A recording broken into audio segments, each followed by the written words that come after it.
Bonjour auditeurs et auditrices de Radio Taïwan International, ici Clément Tricot et vous êtes à l'écoute de votre émission La Ville en Pratique.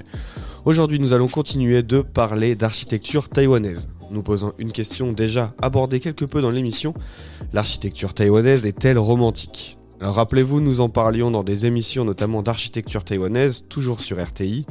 Pour de nombreux Taïwanais, la France est un pays romantique. Ce cliché, que vous soyez français, résident ou touriste à Taïwan, eh bien vous l'avez certainement déjà entendu. Ça vient peut-être en partie du patrimoine architectural français, qui quelle que soit son époque, joue quand même pas mal dans la construction d'un imaginaire. A contrario, romantique n'est pas le premier qualificatif qui vient à l'esprit quand on veut décrire l'architecture taïwanaise. Et pourtant, je peux vous l'affirmer, certaines constructions taïwanaises sont imprégnées de vagues idées de romantisme. Taïwan, de manière insoupçonnée, est, pour moi, un pays romantique, architecturalement parlant.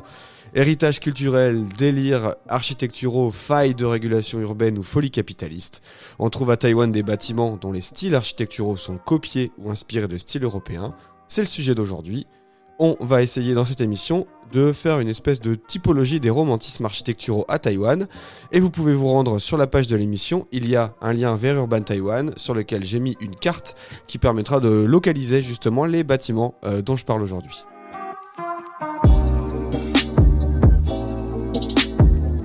Alors, cet esprit de l'architecture romantique à Taïwan, c'est pour moi avant tout une espèce de petit projet de recherche personnelle.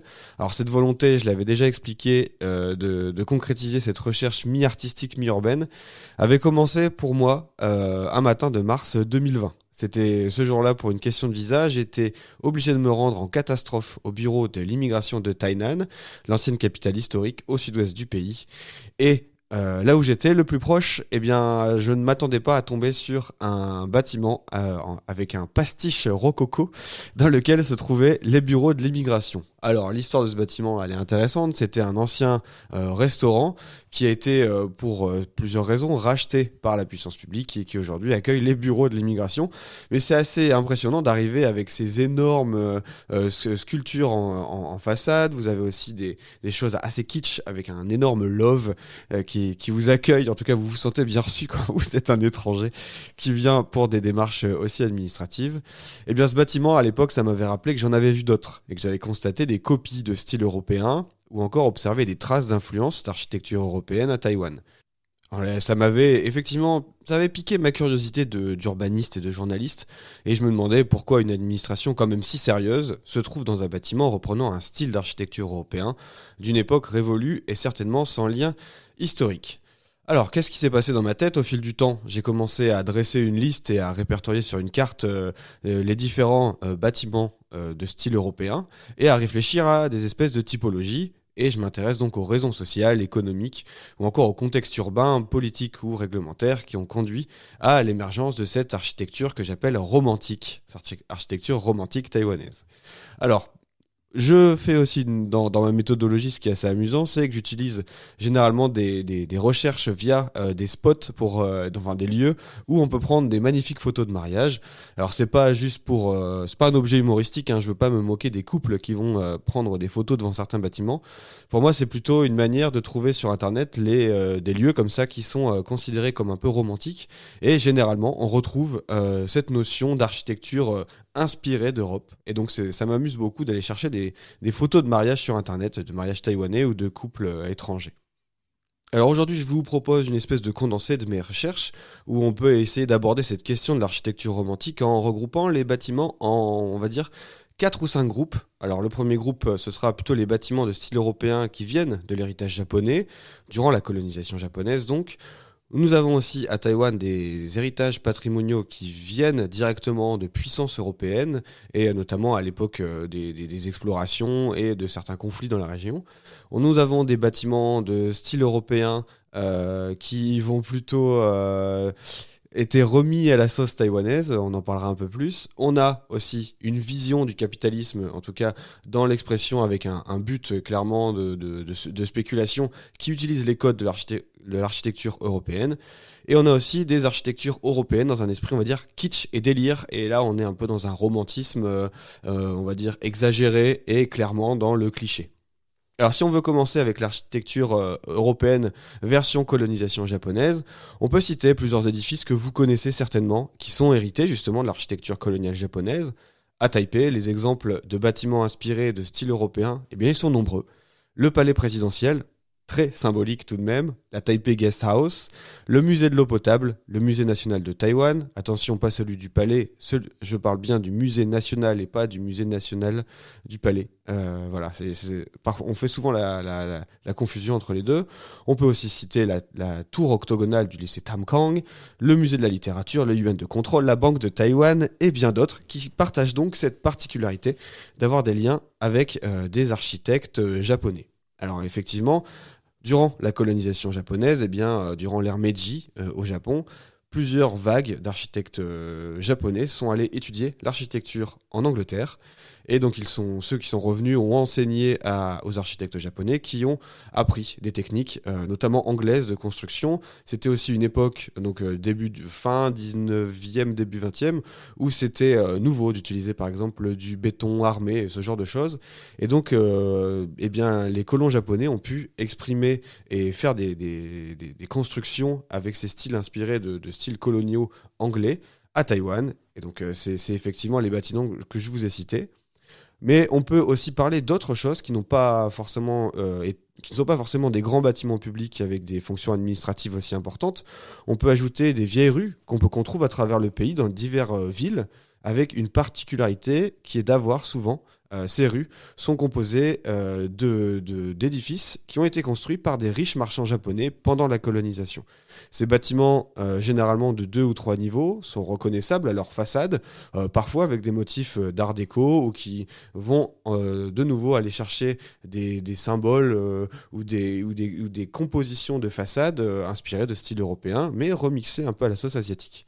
La vieille rue de Sanxia dans le nouveau Taipei, la rue d'Irois à Taipei et d'autres sont des lieux prisés des touristes taïwanais et étrangers. Vous les connaissez peut-être. Et bien dans ces rues, on peut observer de nombreux édifices dans ce style. Dans les rez-de-chaussée de ces bâtiments, souvent il y a des boutiques diverses et aussi des restaurants. Alors bien que généralement très touristiques, ces rues abritent parfois des boutiques très familiales où on peut dénicher des épices, divers objets et parfois on peut faire de vraies petites affaires. C'est toujours des lieux très, très appréciés le week-end ou quand on visite Taïwan. Si on passe sur un autre exemple d'architecture, on va dire européenne, on peut parler directement des vestiges historiques qui sont liés aussi à l'histoire de l'Europe à Taïwan. Alors, tous les apprenants de mandarin et les visiteurs de Taïwan en entendront parler. Le nom de l'île, de Formose, enfin ce surnom qui est donné à l'État taïwanais, fut très certainement donné par les navigateurs portugais. En tout cas, le Ilha Formosa vient du portugais. Et ce surnom très flatteur de Belle Île est aussi utilisé pour éviter de parler de la République de Chine comme d'un État, mais ça on va passer. Mais alors c'est quand même pas surprenant, au regard de ce surnom historique, de trouver des vestiges et des héritages patrimoniaux, eux aussi en lien avec l'Europe. Le fort San Domingo de Danshui en est l'un des exemples parmi les plus connus, très certainement. Construit à l'origine par les Espagnols, ce fort fut détruit par les Hollandais, reconstruit par ces derniers, et ensuite rénové par les Qing, puis par les différents gouvernements taïwanais. Il garda donc son lien avec l'Europe durant la colonisation japonaise, puisqu'il a accueilli de manière, on va dire, pendant une période, le consulat britannique, et il a aussi servi d'ambassade informelle sous la République de Chine de Chiang Kai-shek. Et il doit aussi son nom en mandarin de cheveux rouges à ce lien avec les Européens. À Tainan, on trouve aussi d'autres exemples de vestiges européens, quelque peu romantiques. Si le fort Provincia était à l'origine bel et bien un avant-poste néerlandais, datant du XVIIe siècle, son style ne fait pas forcément penser à l'Europe. Il faut regarder du côté du fort Zeelandia, toujours à Tainan, et là on retrouve un style beaucoup plus européen. Sous le régime de l'empereur Kangxi de la dynastie Qing, la construction d'un autre fort à Tainan a nécessité des matériaux de construction et des briques du fort Zeelandia ont été utilisées pour construire donc, cet autre fort. Donc il y a eu certaines déconstructions et reconstructions dans le fort Zeelandia, avec notamment un nouveau bâtiment construit dans ce fort de style occidental. Et donc on maintient ce lien avec l'Europe malgré des déconstructions et reconstructions. Thématique, autre thème de l'architecture que j'appelle de l'architecture européenne, eh bien, c'est une autre idée de l'Europe selon moi, c'est un style européen sauce taïwanaise. Là, on va dire que ce ne sont pas les colons japonais ou les Européens qui ont fait ça, mais on va dire des marchands, soit d'origine du continent, soit taïwanais. Alors, on peut prendre par exemple la Taipei Story House, qui est certainement l'un des exemples les plus marquants qu'on peut trouver à Taipei. C'est un bâtiment qui étonne par une architecture inspirée de style Tudor, qui nous vient directement de l'époque médiévale en Angleterre, à savoir 15e, 16e siècle. Le bâtiment a été construit durant l'occupation japonaise, à la fin du 19e et vers la début moitié 20e. Mais pour donner quelques éléments sur le style Tudor, il faut imaginer des bâtiments à colombage, avec un objectif principalement d'ornement, des toits pentus, des portes et des fenêtres hautes et étroites, ainsi que des cheminées souvent ornées. Donc on n'est pas trop dans le style traditionnel, on va dire, en tout cas dans des codes d'architecture asiatique. Selon les informations du gouvernement, eh bien cette Taipei Story House, eh bien on la doit à un marchand de thé, Chen Xiaochun, qui avait construit ce bâtiment de style Tudor sur les rives de la rivière Jilong, c'est tout près du musée des Beaux-Arts de Taipei. Il y a d'autres exemples d'architecture un peu comme ça, mais c'est un peu plus rare d'avoir ce style de construction quand même inspiré de styles européens qui ont quand même à avoir plusieurs siècles. Dans le style romantique qu'on retrouve beaucoup à Taïwan, au contraire, c'est plutôt des bâtiments assez contemporains. Et là, il y a un peu de tout. Là, on va parler plutôt du kitsch et des délires architecturaux au service du romantisme, avec parfois un objectif aussi économique, mais je fais bien la distinction avec les constructions vraiment à objectif de spéculation. Ici, on est dans un délire de kitsch et de délire architectural, hein, franchement. Alors, je vous ai cité les bureaux de l'immigration de Tainan, dont vous aurez l'image, hein, sur cette page. Mais il y a d'autres lieux à Taïwan, hein, qui sont dédiés au romantisme, un peu kitsch, en tout cas de mon point de vue, c'est pas tout à fait mon truc. On peut citer, alors ça c'est des bâtiments qui n'ont pas de style européen, mais qui renvoient vers du romantisme. Il y a par exemple le pont de Danshui, donc ça c'est à Taipei, c'est un lieu prisé des couples ou des familles pour aller se promener. Il y a des bâtiments beaucoup plus singuliers, vous avez un bâtiment que vous connaissez peut-être, qui est en forme d'énormes talons de cendrillon. Ça, c'est considéré comme un lieu aussi pour aller prendre des photographies, notamment de mariage. Mais moi, je veux plutôt vous parler des lieux où aller passer un week-end romantique. Alors, il y a beaucoup, en fait, d'hôtels ou de B&B, en tout cas de bed and breakfast, qui jouent sur ce code de l'architecture européenne.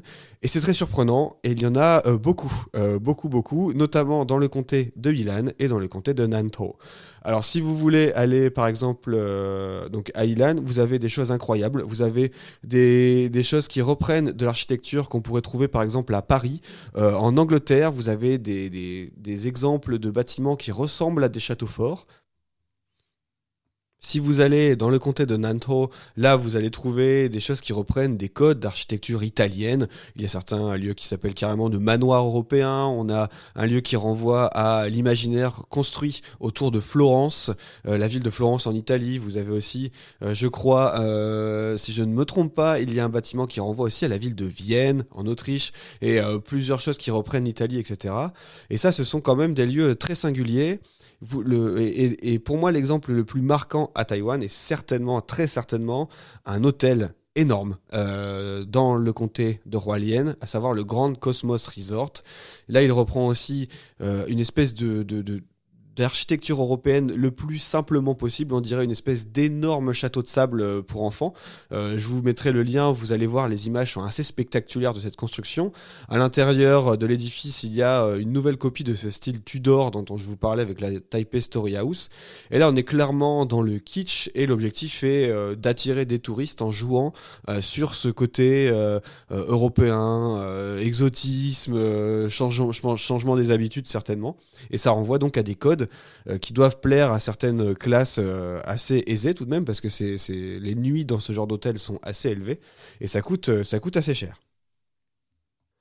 Et la dernière typologie dont je veux vous parler, c'est justement des lieux, en tout cas on va dire soit des ensembles de logements, soit des énormes centres commerciaux qui jouent clairement sur cette iconographie, sur ce visuel européen pour essayer de jouer justement, on y vient, je ne l'avais pas encore abordé, mais sur cette volonté de super luxe. En jouant, vous savez, donc sur ces codes que l'architecture peut avoir dans le luxe à l'extrême avec des colonnes, des rotondes, énormément de moulures exagérées, etc. Sauf que tout n'est que du pastiche, forcément, parce que on est à Taïwan. Donc on est dans une nouvelle forme d'expression architecturale qui est propre à Taïwan, hein, qui n'a rien à voir avec ce qu'on va trouver en Europe, qui joue donc à la fois sur un certain intérêt de certaines population taïwanaise pour ce genre de lieu, une imagerie certainement sur le rêve de l'Europe et sur la grandeur européenne qui peut-être traîne encore dans l'architecture, etc. Et là, je vous ai mis 2 exemples. Alors, il y a un ensemble de logements, mais il y en a énormément, hein, j'aurais pu en citer d'autres, qui s'appelle The Castle Above the City, donc le château au-dessus de la ville. Donc, vous avez compris le nom. Généralement, ce genre de complexe immobilier ont des noms comme ça hyper exagérés, hyper extravagants pour donner envie d'acheter encore plus à donc aux primo-accédants ou aux multipropriétaires certainement. Et là, on a dans ce lieu énormément de recours en façade, de fausses colonnes, de piliers qui ne servent strictement à rien dans la structure, de moulures. On va jouer comme ça sur des grands halls avec du marbre partout, parce qu'on en trouve à Taïwan, donc c'est facile de mettre du marbre certainement dans les halls pour jouer sur cet aspect de luxe. Mais et je vais finir là-dessus, et je pense que l'expression, en fait, la pire qu'on peut trouver à Taïwan, au contraire, celle qui m'a le plus personnellement choqué, c'est un énorme complexe de centre commercial qui se trouve dans la banlieue, en tout cas en retrait de Kaohsiung, la super municipalité de Kaohsiung, et c'est le IDEA Outlet Mall. C'est un énorme centre commercial qui joue sur une espèce d'imaginaire de l'Italie. Et donc, dans ce grand complexe italien et cette fausse architecture italienne, eh bien, on ne trouve que des boutiques. Alors, le lieu n'est pas si vivant, pas si beau que ça. L'entretien de l'architecture n'est pas exceptionnel. Les boutiques ne sont pas si dynamiques parce que c'est excentré de la ville. Il y a aussi, quand on regarde au loin dans le paysage, on aperçoit des constructions qui sont littéralement arrêtées. Alors, je n'ai pas les raisons là aujourd'hui où je vous parle. Je continue mes recherches sur ces projets immobiliers, mais c'est très certainement qu'il n'y avait plus d'argent et qu'ils n'avaient certainement pas la nécessité de continuer à construire cet énorme complexe. Mais il faut vous imaginer une espèce de Disneyland à la sauce architecture italienne, dans lequel on vient tout simplement faire ses courses comme n'importe où ailleurs, et il n'y a pas grand intérêt à aller visiter cet énorme complexe commercial. Et c'est un peu dommage parce que dans l'architecture justement européenne, il y a énormément de choses à apprendre, mais pas forcément juste ce rendu visuel à destination purement spéculatif ou commercial. Mais je parle et je me rends compte que nous arrivons déjà largement au terme de cette émission qui concernait l'architecture, on va dire romantique comme je l'appelle à Taïwan, avec des inspirations et des copies de style européen. En 20 minutes, il y a beaucoup trop de choses à dire, mais je voulais au moins l'aborder. Et je vous rappelle que vous pouvez vous rendre sur la page de cette émission pour pourquoi pas me suivre sur les réseaux sociaux, @tricoc pour Tricot Clément sur Twitter. Mais vous pouvez aussi vous rendre sur le site internet de Urban Taïwan et vous aurez une carte et avec plus de 30 lieux à Taïwan que j'appelle donc romantiques, à savoir donc pour ses liens avec l'histoire ou ces nouvelles expressions du capitalisme dans l'immobilier taïwanais. Voilà, c'était Clément Tricot, je vous donne rendez-vous prochainement pour une nouvelle émission, que ce soit des relations Taïwan-France ou de la ville en pratique sur l'urbanisme et l'architecture à Taïwan. Portez-vous bien, à bientôt.